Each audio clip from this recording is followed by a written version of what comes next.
राज्य सरकार ने प्रदेश में कोरोना मरीजों की संख्या बढ़ने पर चिंता जाहिर की है। स्वास्थ्य सचिव नितिन मदन कुलकर्णी ने कहा कि प्रवासियों के आने से राज्य में कोरोना संक्रमितों की संख्या लगातार बढ़ रही है। उन्होंने ये भी कहा कि झारखंड में डबलिंग रेट 13.7 है, जबकि ग्रोथ रेट 5.2 है। स्वास्थ्य सचिव ने कहा कि राज्य भर में 63 कंटेनमेंट जोन बनाए गए हैं, जिनमें 1,04,517 घर हैं और इन क्षेत्रों से 11,355 सैंपल लिए गए हैं, जिनमें से 122 की रिपोर्ट पॉजिटिव आई।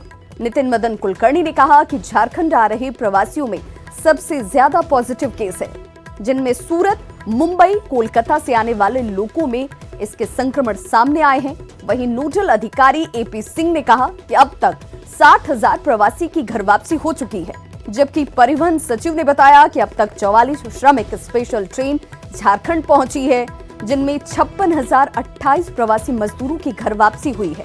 आने वाले दिनों में 56 और ट्रेनें झारखंड आएंगी।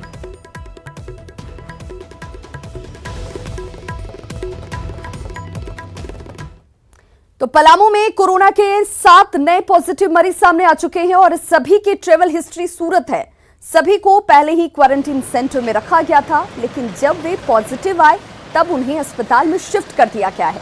डीसी ने यह बताया कि किसी को घबराने की जरूरत नहीं है, क्योंकि ये यहां किसी के संपर्क में नहीं आए थे।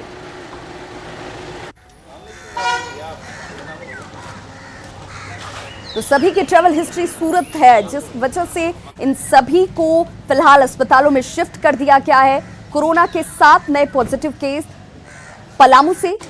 राहत की बात यह कि इन सभी को क्वारंटीन सेंटर में ही रखा गया था, इसीलिए बाहरी किसी भी लोगों के साथ इनका कनेक्शन नहीं था। झारखंड के सरकारी स्कूल 1 जून से खुलने जा रहे हैं। शुरुआत में 8वीं कक्षा के ऊपर के छात्र ही स्कूल आएंगे। ये छात्र सीमित संख्या में सोशल डिस्टेंसिंग का ख्याल रखते हुए पढ़ाई करेंगे। अगर ये प्रयोग सफल रहा तो 15 दिनों के बाद सभी वर्गों के छात्रों की पढ़ाई सुचारू रूप से शुरू हो जाएगी।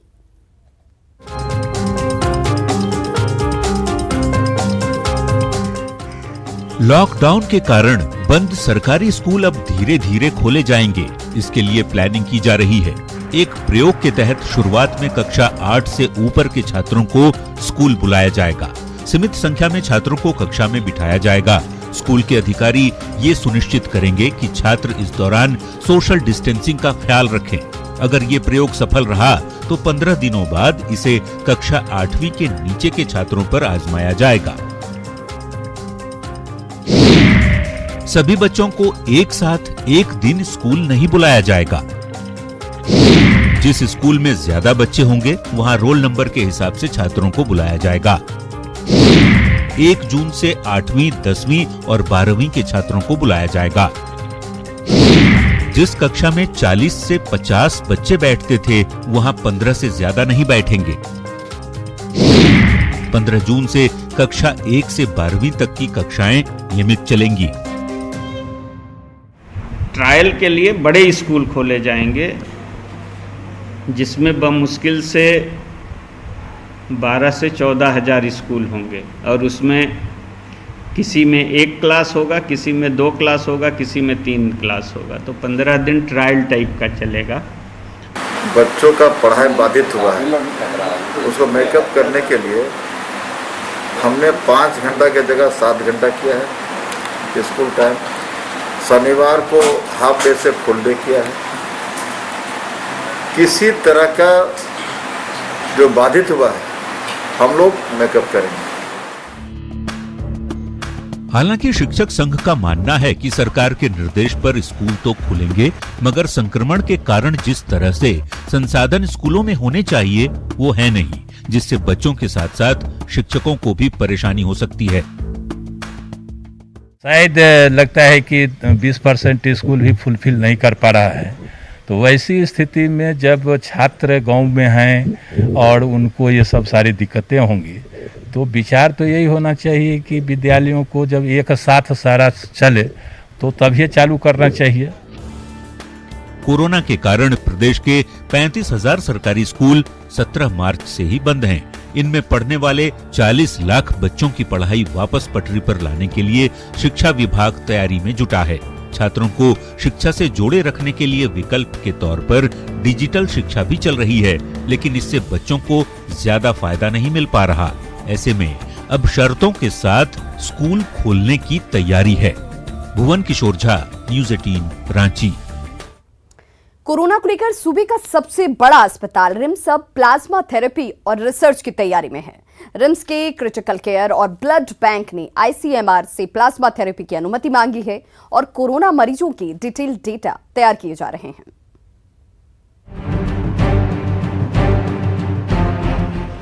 झारखंड में कोरोना मरीजों की संख्या 180 के पार हो चुकी है, लेकिन इनमें से 95% से ज्यादा मामले में एसिम्प्टोमेटिक है, यानी 95% मरीजों में कोरोना के एक भी लक्षण नहीं मिले हैं। ऐसे में झारखंड के सबसे बड़े अस्पताल रिम्स के डॉक्टर ये जानना चाहते हैं कि आखिर किस वजह से झारखंड के मरीजों में कोरोना के लक्षण नहीं पाए जा रहे। इसके लिए अस्पताल ने कोरोना के ट्रेंड और प्लाज्मा थेरेपी के लिए ICMR से अनुमति भी मांगी है। पूरा डाटा उनका पता के साथ और कैसे है, और छुट्टी के समय पे उनको बोला जाता है कि 14 दिन तक अगर कोई दिक्कत हो तो तुरंत अस्पताल आके रहें, और बाद में भी वो कांटेक्ट में रहे। अगर कभी कोई दिक्कत हो तो उसके हिसाब से हम लोग उनको ऑब्जर्वेशन में उनके घर पे भी रखे हुए हैं। बातचीत होती भी रहती है, कोई दिक्कत होता है तो वो आके बताते भी है। उस तरह का कोई सिग्निफिकेंट दिक्कत नहीं आया है। इसके लिए तैयारियां अभी से शुरू कर दी गई हैं। रिम्स पहुंच रहे कोरोना मरीजों का एक डेटा तैयार किया जा रहा है, जिसमें उनके मलेरिया जोन में रहने, उनके इम्यून पावर, एज, जेंडर की जानकारी ली जा रही है। इस डेटा से कोरोना के चाल को समझने में आसानी होगी। जैसे हमारे पास बहुत सारे एपिडेमियोलॉजिकल डाटा हैं, जैसे किस एज में हो रहा है, किस ग्रुप में हो रहा है, कितने दिनों में ठीक हो रहा है, क्या सिम्टम आ रहा है, किस तरह के हैं। तो ये तो एक जो हम लोग सर्वे होता है, जिसको बीमारी का माने स्टडी बोलते हैं, अध्ययन बोलते हैं, उस पर हमारे कुछ पेपर आएंगे। उसके लिए हमारी तैयारियां चल रही हैं। झारखंड में ज्यादातर कोरोना पॉजिटिव मरीजों की उम्र 11 से 50 साल के बीच है। ऐसे में जब पूरी दुनिया कोरोना के खिलाफ लड़ाई लड़ रही है, तो रिम्स भी उसमें अपनी भागीदारी निभाने को बेताब है। उपेंद्र कुमार, न्यूज़ 18 रांची।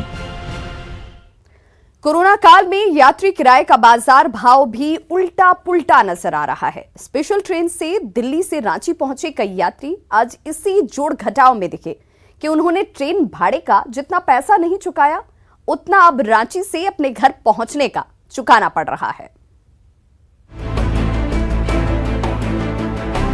गुरुवार को रांची रेलवे स्टेशन के बाहर का नजारा, यात्रियों की परेशानी, ट्रैवल एजेंसियों की कमाई और प्रशासन की अनदेखी का रहा। नई दिल्ली से रांची पहुंची स्पेशल ट्रेन के यात्री अपने गंतव्यों तक पहुंचने के लिए पॉकेट में बचे खुचे पैसे का हिसाब किताब करते दिखे, क्योंकि ट्रैवल एजेंसियों ने प्रति किलोमीटर 14 रुपए के हिसाब से हर जिले के लिए रेट तय कर रखा था। हमें रांची आए हैं, हमें बहुत खुशी हो रही है, लेकिन यहाँ आने के बाद पता चला कि हमें कोई संसाधन नहीं, जो कि हमारा 450 किलोमीटर दूर है हमारा घर पाकुड़ डिस्ट्रिक्ट। तो हम वहाँ क्या पैदल जाएं? और ये जो लगा हुआ है, ये जो फरहान ट्रैवल्स, ये बोल रहे हैं 14 रुपये पर किलोमीटर लेंगे। तो अगर इस हिसाब से जोड़ा जाए तो 12,600 रुपये हमारा भाड़ा हो रहा है। तो जितना राजधानी से यहाँ आए दिल्ली से, इतना भाड़ा हम घर जाने के लिए 450 किलोमीटर में दे रहे हैं। लेकिन यहाँ पे अभी मुझसे बहुत महंगे दे रहे हैं। बस मेरे को समझ नहीं आ रहा कौन से गाड़ी से घर जाऊँ। कितना पैसा था सर? 2000 पर पर्सन। रामगढ़ और जमशेदपुर जैसे पास के जिले तक जाने के लिए भी यात्रियों से ज्यादा पैसे वसूले गए। वहीं पाकुड़ और देवघर जैसे दूर के जिलों के यात्रियों की हालत ज्यादा बुरी दिखी। उधर ट्रैवल एजेंसी किराए को लेकर गेंद प्रशासन के पाले में डालते रहे, लिहाजा मौके पर मौजूद एसपी साहब के सामने भी अनदेखी के अलावा कोई चारा नहीं था। इसको ये DTO साहब से रेट निर्धारित किया गया, जिसमें जो है ना 14 रुपये पर किलोमीटर AC चलेगी। अगर AC नहीं चलेगी तो आपका 12 रुपये किलोमीटर चलेगा। उसमें फ्यूल और कोई चार्जेस वगैरह नहीं लगेगा। देखिए, रेट ऑथराइजेशन तो चूँकि जो भी यहाँ से फ्यूल का कॉस्ट होगा और चूँकि उधर से गाड़ी खाली आनी पड़ेगी, तो उसको देखकर रेट ट्रांसपोर्ट डिपार्टमेंट ने ये किया हुआ है। तो रेट तो वहाँ से ही है। यहाँ जो सामने बसेस लगी है, रांची में अगर कहीं भी किसी को जाना है तो रांची नगर निगम की बस लगी हुई है। दरअसल रेलवे और जिला प्रशासन की ओर से रांची आ रहे यात्रियों के लिए कोई खास व्यवस्था नहीं थी, जिसको लेकर रांची के बाहर के यात्रियों में खासी नाराजगी देखी गई। आखिरकार ट्रेन से उतरे थके हारे 1000 से ज्यादा यात्री अपनी जेबें खाली कर अपने गंतव्य की ओर रवाना हो गए। रांची से संजय कुमार सिन्हा के साथ भुवन किशोर झा की रिपोर्ट। सरकार द्वारा प्रवासी कामगारों छात्रों को अपने अपने गृह जिले में लाने की शुरुआत की गई, जिसका स्वागत सभी ने किया। लेकिन गोड्डा में कुछ प्रवासी मजदूर पहुंचे तो उन्हें खाने तक को नहीं कुछ मिला। प्रशासन सभी मजदूरों की जांच करने की बात कह रहा है, लेकिन मजदूरों के अनुसार उनकी जांच भी नहीं की गई। बेंगलोर से हम लोग कम से कम 30 आदमी हैं। यहाँ आने के बाद में रात में कम से कम 2 घंटा तो एंट्री करने में लग गया इन लोगों को। उसके बाद में खाना हम लोग को भी नहीं मिला, फिर सवेरे तक में भी खाना नहीं मिला। सवेरे कुछ बहुत बोलने के बाद में कुछ थोड़ा चूड़ा मुढ़ी कुछ सत्तू ऐसे दिया। अभी तक में बोला डॉक्टर 10 बजे आएगा, 11 बजे आएगा। कृषि मंत्री बादल पत्रलेख आज श्रम मंत्रालय की तरफ से स्थापित कंट्रोल रूम पहुंचे, जहां उन्होंने कंट्रोल रूम का जायजा लिया और इस दौरान मंत्री ने कंट्रोल रूम में लोगों से बातचीत की। कृषि मंत्री ने श्रम विभाग के मेहनत की तारीफ की और वहां काम करने वाले लोगों की हौसला अफजाई भी की। कृषि मंत्री के दौरे के दौरान श्रम मंत्री सत्यानंद भोक्ता भी मौजूद रहे। तो हमने इच्छा जाहिर की, इन्होंने कहा और हमने आके देखा कि सही में जो लोग काम कर रहे हैं वो ऐसा आपदा के समय में ऐसा व्यवहार कर रहे हैं, लगता है कि उनके कोई अपने घर से बाहर हो। और उस तरह हर एक टेबल पे करीब जो लोग बैठे हुए हैं, मैक्सिमम 98% लोग इन्वॉल्व हैं। मतलब एक साथ सभी फ़ोन की घंटी बज रही है और सब लोगों को अपने अपने डिफरेंट तरीके से इमोशनली स्ट्रेसली जो भी हो ये करते हुए लोगों को कन्विंस कर रहे हैं। ये ड्यूटी सिर्फ वर्क आवर नहीं है, मनोविज्ञान लोगों के मना स्थिति से भी निपटने के लिए है। राज्य सरकार के पास अभी तक आंकड़ा जो है 10 लाख लगभग है और 24 आवर्स को भी कहीं से भी फ़ोन करता है। पूरे सबको शिकायतें सुनी जाती है और अनुपालन भी होता है। बहुत लोग अभी ट्रेन से आए हैं, श्रमिक ट्रेन स्पेशल। अब बहुत लोग सूचना नहीं मिली है, जो इंतज़ार है कब ट्रेन चलेगी। और बगल के जो राज्य हैं जैसे बंगाल, उड़ीसा, छत्तीसगढ़, बिहार, वहाँ से लोग बस से मंगवा रहे हैं। आपदा काल में गरीबों की भूख और सरकारी रोटी के बीच जंग जारी है। हालत ये है कि पेचीदा नियमों ने भूख के आगे सरकारी रोटी का पलड़ा भारी कर दिया है। सरकार तो बंदी करा दिया, हम लोग क्या खाएंगे? किसी घर है, किसी घर नहीं है, हैं? आप ही बताइए, अब देंगे कि नहीं देंगे? पलामू के चैनपुर प्रखंड की रहने वाली कुसुम देवी राशन से अनाज नहीं मिलने पर काफी गुस्से में हैं। कुसुम को मुख्यमंत्री का वो वादा याद आ रहा है, जिसमें बगैर राशन कार्ड वाले परिवारों को भी महीने में 10 किलो अनाज देने का भरोसा दिया गया था। लेकिन 100 घरों वाले खुराखुर्द गांव के आधे घरों को सरकारी अनाज अब तक नसीब नहीं हो सका। लिहाजा ऐसे मौसम में कालाबाजारी चरम पर है। अभी तक कार्ड नहीं बना है। अब सरकार बोले सरकार जो मिल जाएगा, बिन कार्ड वाला के भी 10 किलो पारिवारिक में मिलेगा, हर पारिवारिक के लिए। तो अभी तक नहीं मिला है कार्ड। वहीं गुमला में सफेद राशन कार्ड धारियों को भी अनाज के लिए तरसना पड़ रहा है। दरअसल सफेद राशन कार्ड वालों को सिर्फ केरोसिन तेल ही देने का नियम है। लिहाजा गुमला के नावाडी पंचायत के छोटा लूरा गांव की महिलाओं में खासा गुस्सा है। क्या बोलती है, सफेद कार्ड वालों को चावल दाल नहीं है, हम लोग दे नहीं सकते। डीलर बोलता है जाते हैं तो राशन कार्ड है जिसका वही सब के लिए भर है का। कमाने वाला है नहीं, घर में सब फंस गया है। कैसे हम कमा के खाएंगे? यहाँ तो काम भी बंद हो गया है। कमा के खाते थे, यहाँ पे मजदूरी करते थे। अब तो ना राशन कार्ड है ना कुछ है। इन लोगों से हम लिखित ले रहे हैं कि इनका ओरिजिनल कार्ड को सरेंडर कर दे रहे हैं लोग। अभी आज कर देंगे हम लोग और कल इन लोगों का कल तक हम लोग सारा ऑनलाइन अप्लाई कर देंगे। ऑनलाइन का अप्लाई कर देने से इन लोगों को 10 किलो का अनाज देने का तत्काल इंटाइटलमेंट हो जाएगा। पलामू और गुमला के आदिवासी बहुल इलाकों की ये तस्वीर बताने के लिए काफी है कि सरकारी नियमों के पेच आखिर किस तरह जमीन पर राहत को बेअसर कर देते हैं। इन परिवारों के कमाऊ सदस्य जहां दूसरे प्रदेशों में फंसे हैं और घर में सरकारी रोटी नियमों के मकड़जाल में। पलामू से नीलकमल और गुमला से सुशील के साथ रांची से संजय कुमार सिन्हा की रिपोर्ट। काजू बागान के लिए पूरे देश में मशहूर जामताड़ा इन दिनों भारी नुकसान से गुजर रहा है। जहां एक तरफ यहां के काजू बागानों से सरकार को अच्छा खासा राजस्व मिलता है, वहीं कोरोना बंदी की वजह से कोई भी एजेंसी अब तक इनका डाक कराने नहीं पहुंची। लिहाजा काजू के फल अब आसपास के लोगों के निशाने पर है। पूरे देश में सब्जियों के दाम पर काजू मिलने वाले शहर के नाम से मशहूर जामताड़ा अभी भारी राजस्व नुकसान से गुजर रहा है। मौजूदा समय में यहाँ 20,000 काजू के पेड़ हैं। हर 3 साल में काजू बागानों का डाक किया जाता है। ऐसे में इस बार बागान को 88,000 सालाना की दर से 3 साल के लिए डाक दिया गया था। 31 मार्च तक वित्तीय वर्ष 2020-21 का राजस्व जमा करना था, लेकिन जिस एजेंसी ने बागानों का डाक किया था वह पैसे जमा नहीं कर पाई। अब आनन फानन में 60,000 की सालाना दर पर बागान को पश्चिम बंगाल के एक व्यापारी को डाक कर दिया गया है। ऐसा करने में करीब 28,000 रुपए का नुकसान हुआ, जिसके लिए उपायुक्त ने सर्टिफिकेट केस करने का निर्देश दिया है। मैंने कहा है कि जो इसका डाक लिए थे उस पर सर्टिफिकेट केस करिए, क्योंकि सरकारी राजस्व की हानि के कारण उस कार्रवाई आवश्यक है। डाक में हुए नुकसान के इतर इन काजू बागानों की सुरक्षा भी एक बड़ी समस्या हो गई है। पूरे बागान में केवल 4 गार्ड की मौजूदगी की वजह से आने जाने वाले लोग आराम से काजू बागान को ही निशाना बना रहे हैं। लोग भारी मात्रा में काजू तोड़कर चपटा हो जाते हैं और प्रशासन हाथ पर हाथ धरे रह जाता है। खत्म होने जा रहा है, तब ये भी सरकार का नींद टूटा है, प्रशासन का नींद टूटा है। काजू कैसे डाक होगा?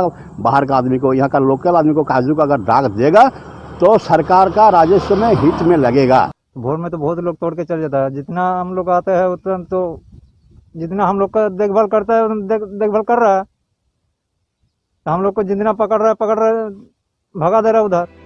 जामताड़ा के नाला में बीते कई सालों से काजू बागान में प्रोसेसिंग प्लांट लगाने की मांग उठ रही है, लेकिन यह मांग अब तक पूरी नहीं हो पाई, जिसकी वजह से काफी हद तक यहाँ के काजू बर्बाद हो जाते हैं। उपायुक्त इस पर अपनी चिंता तो जाहिर करते हैं, पर अगले ही पल ये मामला ठंडे बस्ते में चला जाता है। न्यूज़ 18 के लिए जामताड़ा से आरपी सिंह की रिपोर्ट। पूर्व मंत्री और जमशेदपुर पूर्वी के विधायक सरयू राय ने पिछली सरकार पर बड़ा आरोप लगाया है। उन्होंने रघुवर सरकार पर उनकी जासूसी करवाने का आरोप लगाया। इतना ही नहीं, उन्होंने स्पेशल ब्रांच और सीआईडी का अनाधिकृत कार्यालय खोलने का भी आरोप लगाया है। इसे लेकर सरयू राय ने मुख्यमंत्री हेमंत सोरेन को पत्र लिखकर उच्च स्तरीय जांच की मांग की। मुख्यमंत्री से पहले सरयू राय ने 15 दिन पहले डीजीपी को भी इस बाबत पत्र लिखा था। मैं करीब 15 दिन पहले झारखंड के डीजीपी को पत्र के माध्यम से कई गंभीर सूचनाएं दी, और उसमें यह भी है कि हमारी जासूसी तो हो ही रही थी। इसके अलावा रांची में गोंदा थाना में, जो मुख्यमंत्री निवास के नज़दीक है, वहाँ 2 सरकारी भवन को लेकर उसमें समानांतर कार्यालय चल रहा था स्पेशल ब्रांच का, या कहे कि अनधिकृत कार्यालय चल रहा था। उसमें 8 कंप्यूटर लगे थे।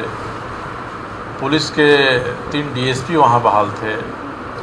एक व्यक्ति जो सरकारी अधिकारी नहीं है, निजी व्यक्ति है, वह व्यक्ति उसकी देखरेख कर रहा था। उसको इन्होंने गाड़ी दिया था, ड्राइवर दिया था, सिक्योरिटी दिया था। मैंने ड्राइवर, सिक्योरिटी और तीनों डीएसपी सबका नाम लिखकर मैंने भेज दिया। जमशेदपुर की उलेडी में हैवान पिता ने 3 साल की बच्ची को पीट कर मौत के घाट उतार दिया। बच्ची का बस इतना कसूर था कि बच्ची ने बेड पर ही शौच कर दिया। सौतेला बाप बच्ची के इस हरकत से इतना गुस्से में आया कि मासूम को पीट कर मार डाला। मामले की जानकारी पर सिटी एसपी मौके पर पहुंचे और जांच की शुरुआत कर दी।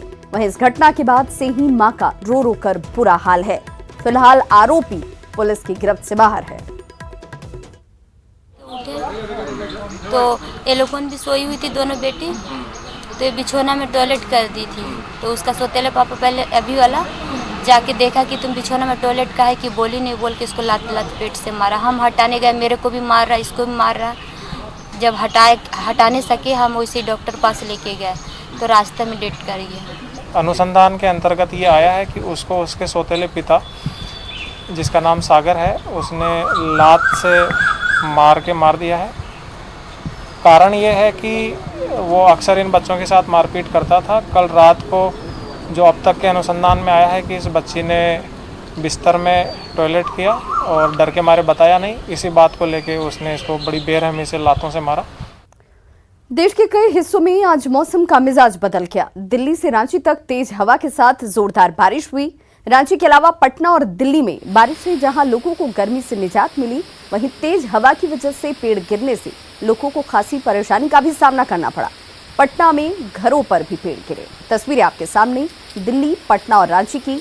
मौसम का मिजाज बदला, लोगों को गर्मी से राहत हुई, लेकिन कई जगहों पर इसी आंधी और बारिश के बीच पेड़ टूटे और बिजली गुल हो गई, यातायात प्रभावित हुए। तो न्यूज़ 18 की आपसे अपील, घर पर रहें, सुरक्षित रहें और सोशल डिस्टेंसिंग का पालन जरूर करें।